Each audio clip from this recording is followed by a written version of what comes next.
Yeah. Midwives are trained in knowing exactly what to do for a hemorrhage, and if it gets out of control, then, they'll obviously transfer, but most of the time it's able to get under control.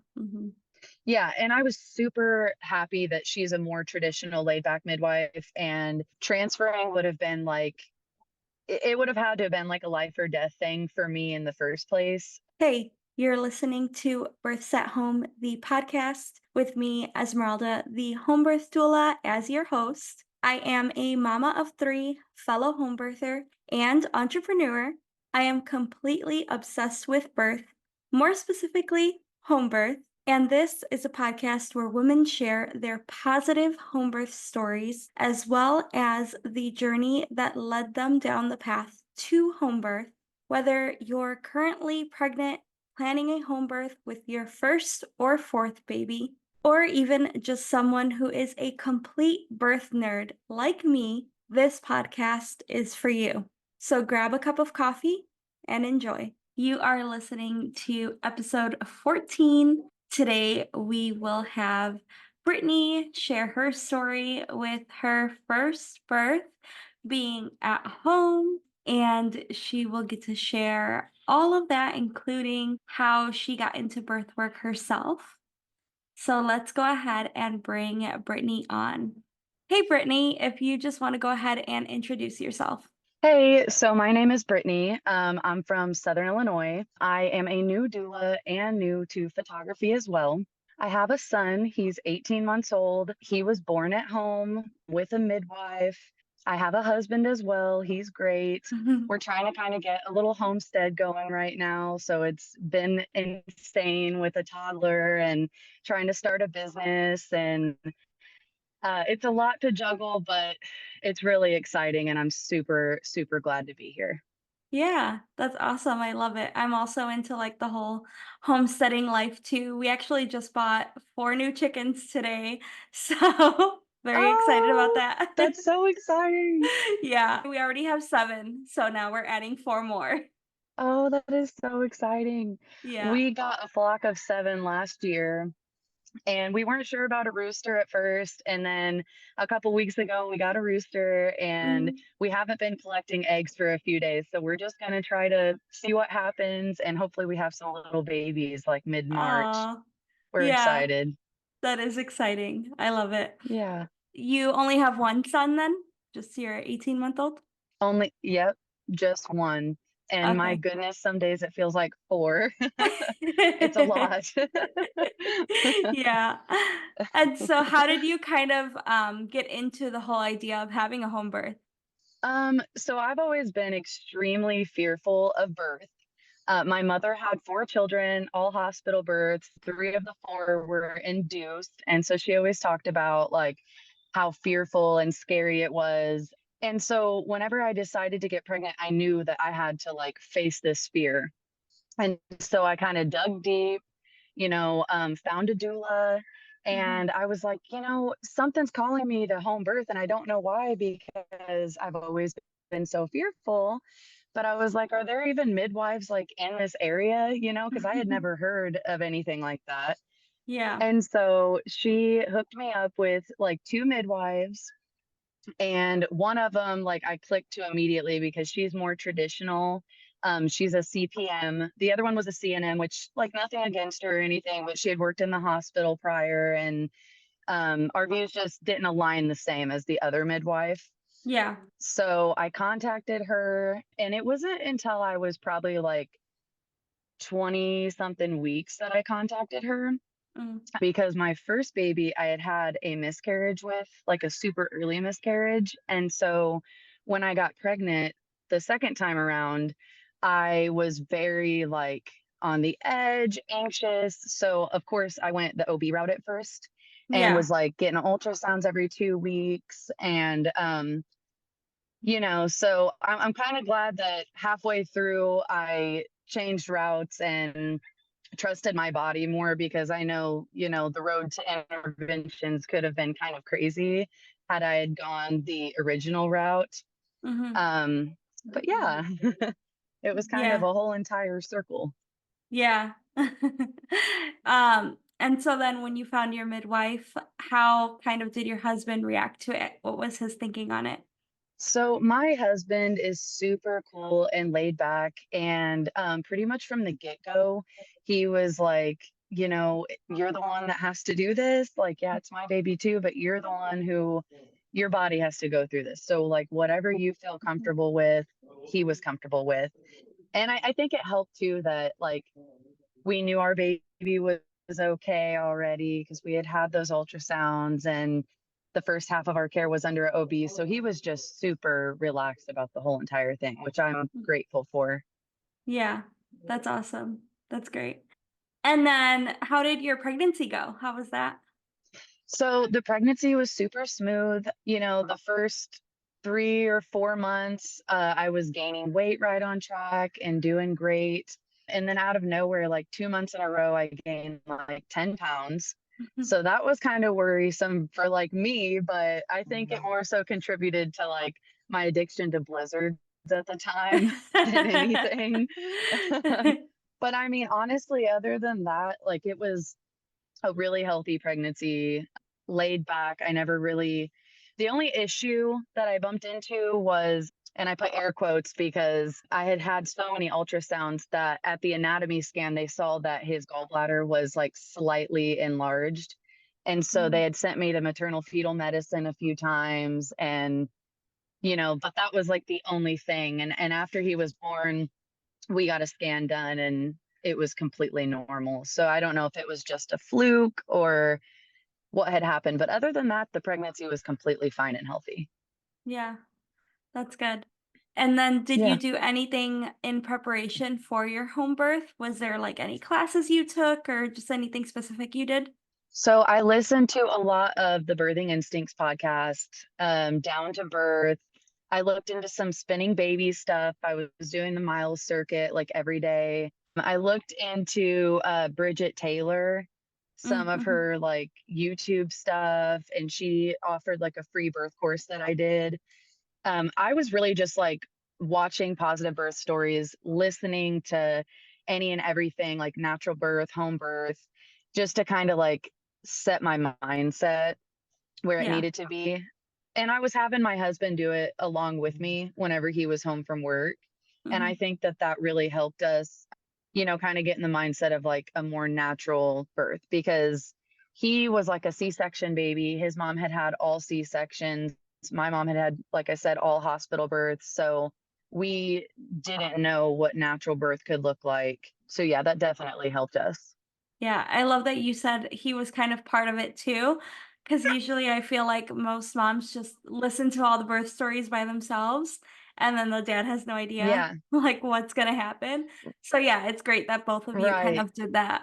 Yeah, it was important for me, because, of course, I would listen to stuff while he was at work and everything, but if we got into the car together, I would take over the Bluetooth and like stories were going on because Hmm. I knew that he needed to know just as much as me. Hmm. And our doula also set us up for success because she had attended home births prior. So she had him reading like the birth partner, and I think that that helped him severely as well Yeah. because he was like the best mini doula ever. And then, so if you just kind of want to go Yeah. into how labor started and then share your birth story from there. So, labor for me, I had a lot of prodromal labor at the end of the pregnancy. I think it was the last probably week or two. It was just on and off, nothing too unbearable. And then on the night of September 2nd, so the night before I had him, I was just really uncomfortable. Like I was having a lot of back pain, pelvic pain. And so I got a hold of my midwife, and I, for some reason, was convinced that I had a UTI. And I was like, I swear, like this has to be a UTI. It doesn't feel right. Now, mind you, I was like 44 at this point. Okay. So I think she knew, but like I didn't know because I expected to go to like 42 weeks for some Hmm. reason. And so she comes over. It's like a 45-minute drive, and it's like a Friday night. She comes over at 9 p.m. She checks me out. She gives me some herbs, and she's like, okay, I want you to take this. I want you to take a Benadryl. get some rest because you never know. And she's like, if you get too uncomfortable, just call your doula. Like, that's what Mhm. she's for. I was like, Yeah. okay, you know. So she goes home. I take the herbs and I lay down. And she had told me, like, if you go to lay down and the sensations like pick up worse, then you can take more herbs and that'll help calm them down. And I can't remember what the herbs were. It was a couple of different ones. Mhm. And so about an hour and a half passes and the sensations are getting like even stronger. And so I take more herbs and I lay back down and it was just like I couldn't lay in bed through the contractions anymore. Like I couldn't sleep, I couldn't focus. My husband was asleep already. And so I fought them for a couple hours and then around like 1 a.m. I texted my doula and I was like, "Hey, I'm extremely uncomfortable and I think these herbs are like making this worse." And she was like, "Okay, get up, like get in the shower, see if that helps, and then call me when you get out. And if, you know, if everything is still going, then I'll think about coming over if you want me to." And I was Mhm. like, okay. So I get into the shower. It's probably like 1:30 at this point, and I have like another really strong one in the shower. And then I get out and I sit down on the bed. And the second I sit down, I have like an extremely strong contraction. I was like, okay, like I'm done. And so I call her and I was like, Kendra, like, I need you. This is rough. So I didn't know I was still in early labor at this point. And she's like, okay, I'll come over. So it took her about an hour to get to the house, which is understandable. It was middle of the night. And she gets here at probably like 3 in the morning. And she gets out the Rebozo and starts doing some things to try to give me some relief in my back. And then a couple hours go by and I decide to go get into my bathtub. Mhm. I have like a super big bathtub with the jets and everything in my master bathroom. So I get in that and I hang out in there for about an hour and it felt amazing. I had a rag in there that I was getting super hot and I would just like lay it over my belly and it was the best relief. My Mhm. partner was still sleeping at this time. Mhm. And then I remember like getting extremely hungry at Yeah. probably like 6 a.m. And I knew in the back of my head, like, I have to eat because if I don't eat and then I continue throughout the day, like, I'm going to have no energy. Yeah. So my partner is amazing and he gets up and he makes waffles and fruit and eggs and all these super yummy things for him, myself, and my doula. Mhm. And we all sit around and we're eating, and I'm just like working through contractions as I'm eating, which Mhm. I don't know. You know, I would just like take a break when a contraction came and then keep eating afterwards. But looking Mhm. back, I'm so glad that I did that because it was exactly what I needed to like get through the day. Yeah. And then like time seemed like it was going by fast. And I just felt like I expected it to be so much more like painful and intense. Mhm. And for the like the majority of my labor just wasn't. It just felt Okay. like extreme like period pains in my pelvis. And Mhm. so the whole time I'm sitting there like, oh my gosh, like I kept asking, what time is it? You know, like how far do you think I am? Because the midwife wasn't there and I was not doing cervical checks anyways. And so I just felt like on top of the world. I'm like, this isn't even that bad. Well, Mhm. then um, a little bit of time goes by, and of course, everything picks up. Mhm. And, you know, my doula had set up the birthing pool for me. My whole space was set up. She like had started to fill it up. And so probably about noon, we're on September 3rd now. And about noon, I decided to get into the birthing pool. Mhm. And about 30 minutes or so passes, and I get out and I go sit on the toilet for a while. And my doula's like, hey, I think, you know, we could probably call your midwife and like your mom and sister now if you wanted to. Mhm. And so I was a little bit hesitant because in my mind, I didn't think that I was there yet. But I was like, okay, she's seen this before, you know, I'll go with it. Mhm. So we called the midwife, called my mom and sister, And probably about like 1 or 1:30, my mom and sister Yeah. showed up, and my husband was like, I was still on the toilet in the bathroom at this point because that was my throne right then. And my husband was like, "Hey, your mom and sister's here. Like, don't you want to go say hi?" And I was like, "No, like I'm comfortable here. I don't want to, I'm not here to hang out, like, So I sat there through some more contractions, and finally like he asked again, and I was like, "Okay, like let's go." So I get up, I go back to the birthing pool, I say hi to my mom and sister, and they I had like really been strict about my birth space to them. I was kind of almost a little bitchy about it because I was like, okay, like you can't have your cell phone. If I look over and see you on your phone, I'm going to be mad, and gave them all these rules. So they were like, they were wanting to be hands on and try to almost be like little doulas for me, but Yeah. I didn't really want touch. And so they kept trying to like give me pressure on my back and stuff even while I was in the pool, and I was like not having it. And I looking back, I kind of think that inviting them into my space when I did almost like stalled me and kind of set me back a little bit. Because shortly after they showed up is whenever I started to really feel like the more intense contractions, and I could feel myself like resisting it more. Whereas Mm. before I felt like I was slowly going into birth land, and I was like, producing enough like hormones and stuff that it was holding the pain back a little bit. Now Yeah. that I had other people in my space, I almost felt like I was the center of entertainment and everybody was watching me. Hmm. And so I was trying to like keep my eyes closed and just stay concentrated, but it got really hard. And then my midwife and her assistant showed up, and they were trying to like listen to the heart rate, and they were able to, thankfully. But I just remember that's, I think, kind of when transition started for me, and I started to not be able to handle things as well. I was moving in and out of the pool because I was getting really hot in the pool. I went to my shower, I would like go to the bathroom to try to just get away from everybody, and I would let my like partner be in there with me, but I I don't know, I just didn't want to feel like I was the center of the room anymore. Yeah. So I remember at one point my doula was like, "Hey, like, it's been a while since you peed. You've been hydrating really good. Maybe you should empty your bladder, like that might help."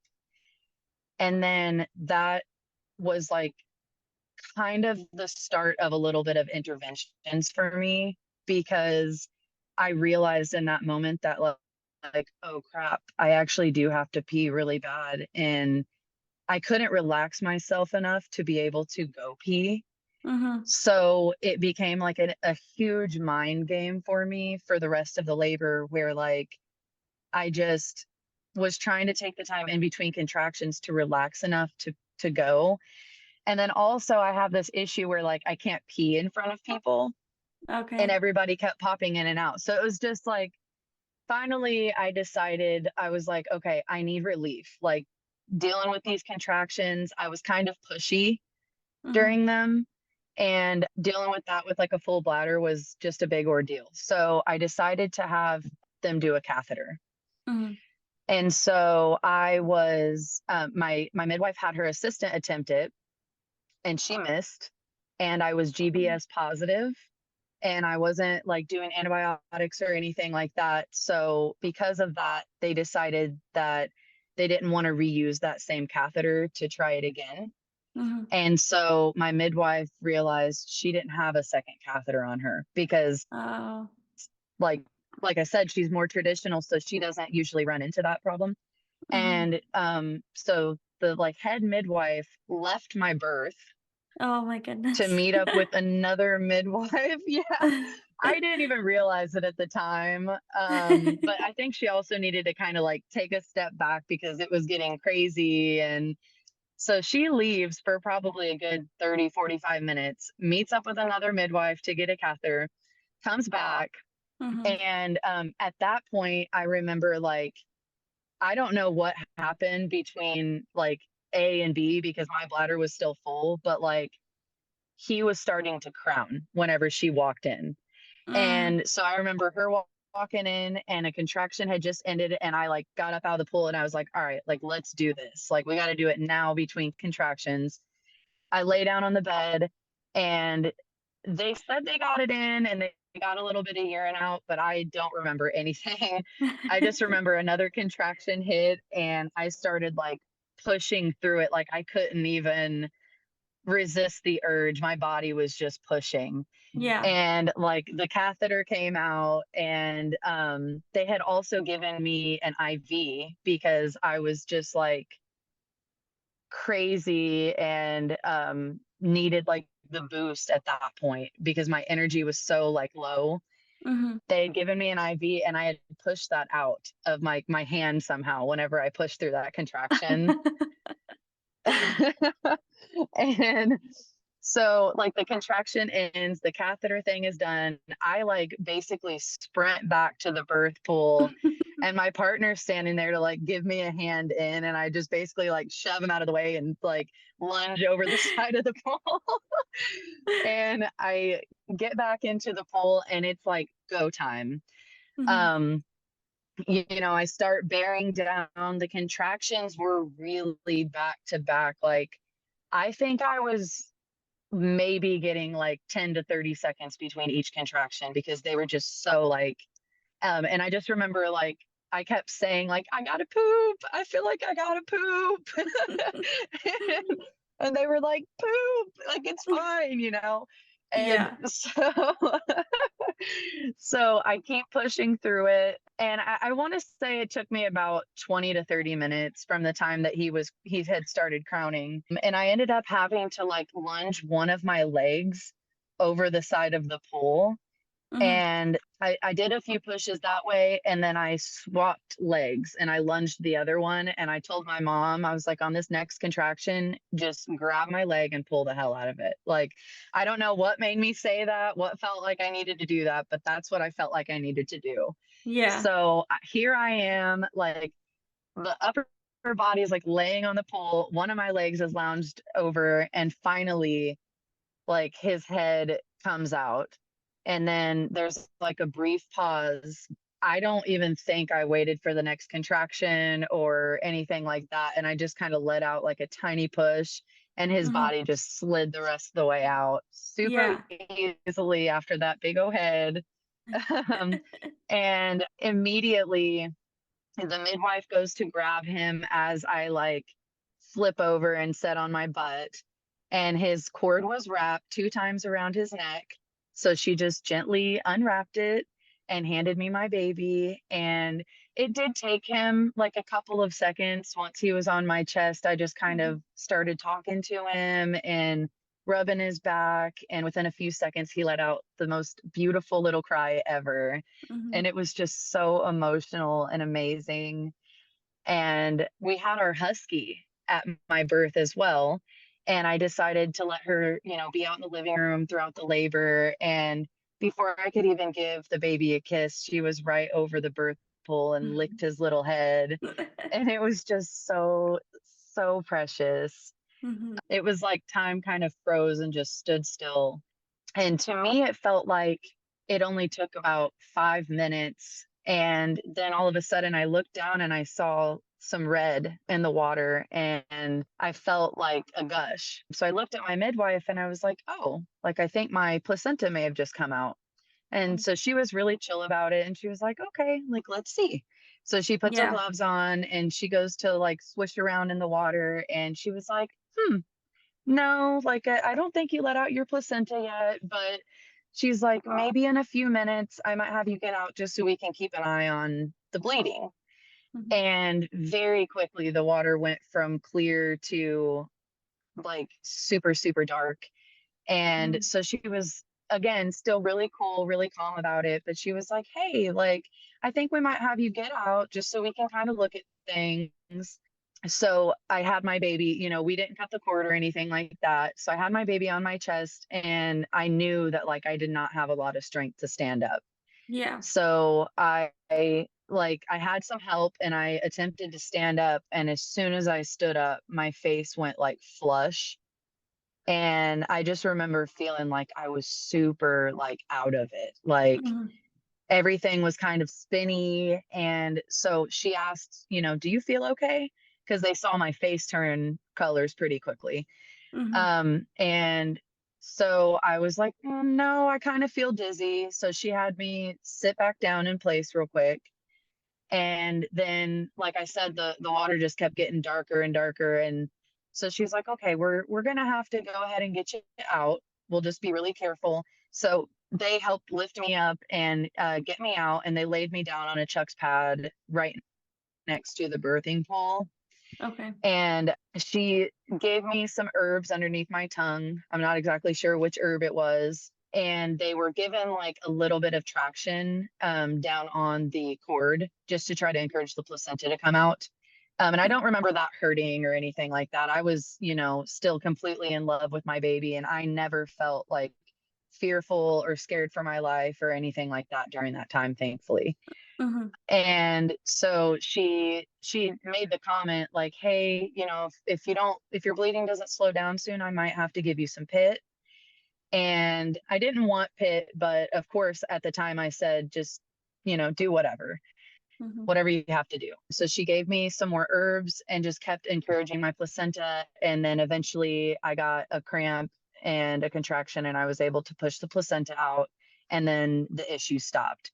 So it was Okay. like a very fast trickle for a while, and Mhm. then it just came to a stop Okay. once the placenta was out. Yeah, Yeah. midwives are trained in knowing exactly what to do for a hemorrhage, and if it gets out of control, then, they'll obviously transfer, but most of the time it's able to get under control. And I mean, yeah, like I said, I didn't feel like fearful or anything during that time. And like in hindsight, it was probably only a couple of minutes total. Yeah. But while you're going through it, it kind of is just like a blur. Mhm. And then I had to lay there for a little bit. I think she wanted me to lay there for about 15 minutes or so after. And I just remember asking, like, did I tear? Like, I guess I didn't realize at the time that I had like slightly hemorrhaged, Mm. because I was just worried about if I had tore and like my back hurts. Like, I want to get up off this hard ground. I want to go lay in bed.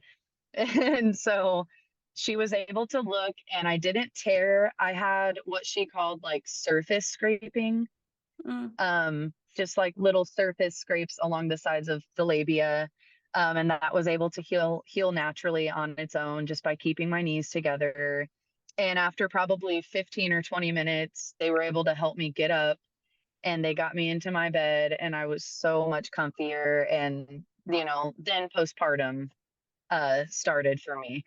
And Yeah. it was just a really, really sweet time. It really was. But looking back, it took me probably a week or so to realize what had actually happened, because, of course, they didn't mention it that night. And I didn't really, it wasn't necessarily a fear of mine during birth or during pregnancy or anything. Yeah. So it wasn't something that I had prepared for or like anticipated in any kind of way. Mhm. Yeah. So, I love that you did touch on that because I feel like that is a big fear for a lot of women who are planning a home birth is like, what if I hemorrhage? What if I'm bleeding out?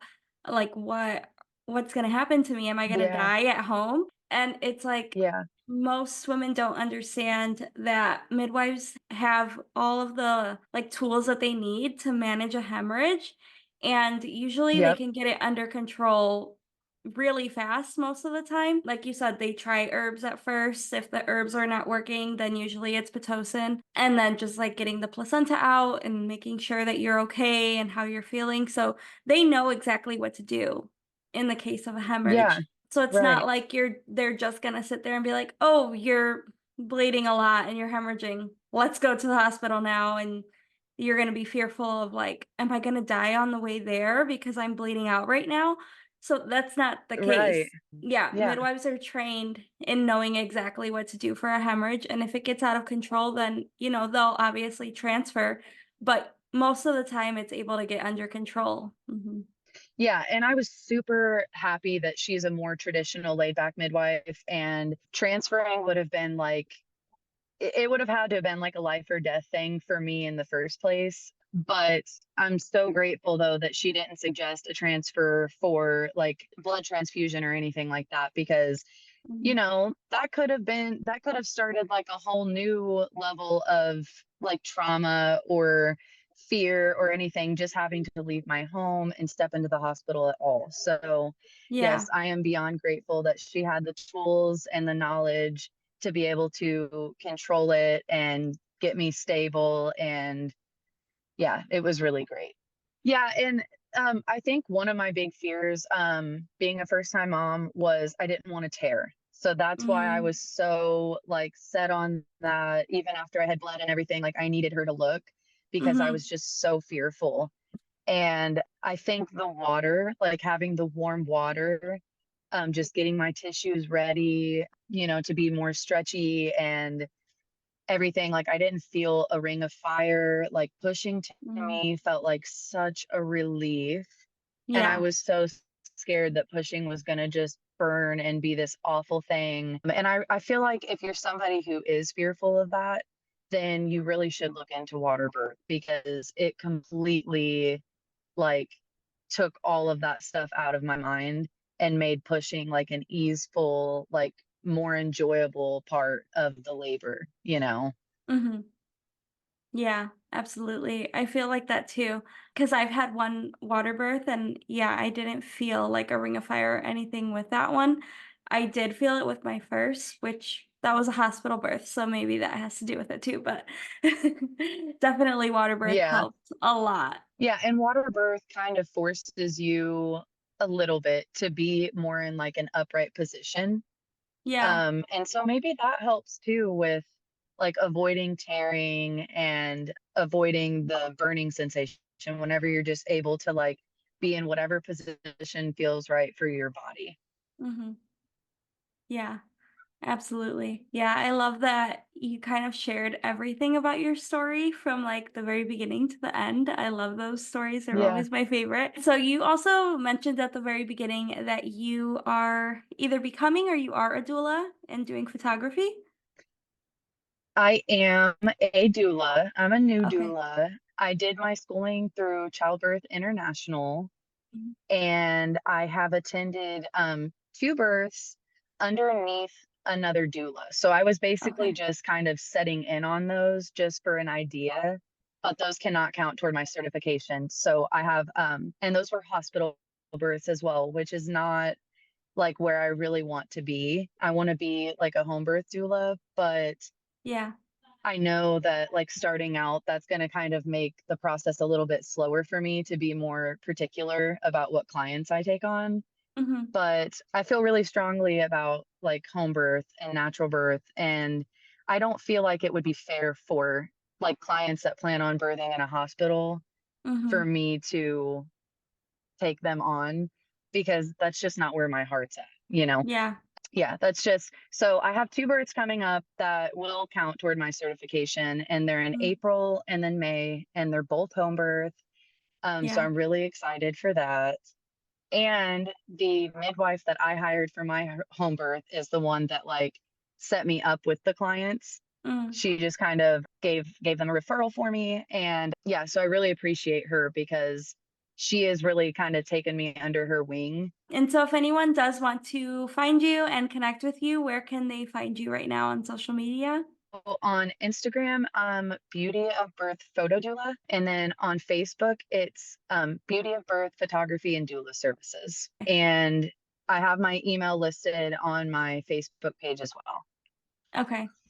Yeah, I'll go ahead and link those down below so anyone that wants to connect with you can just easily find those links and then find you right away.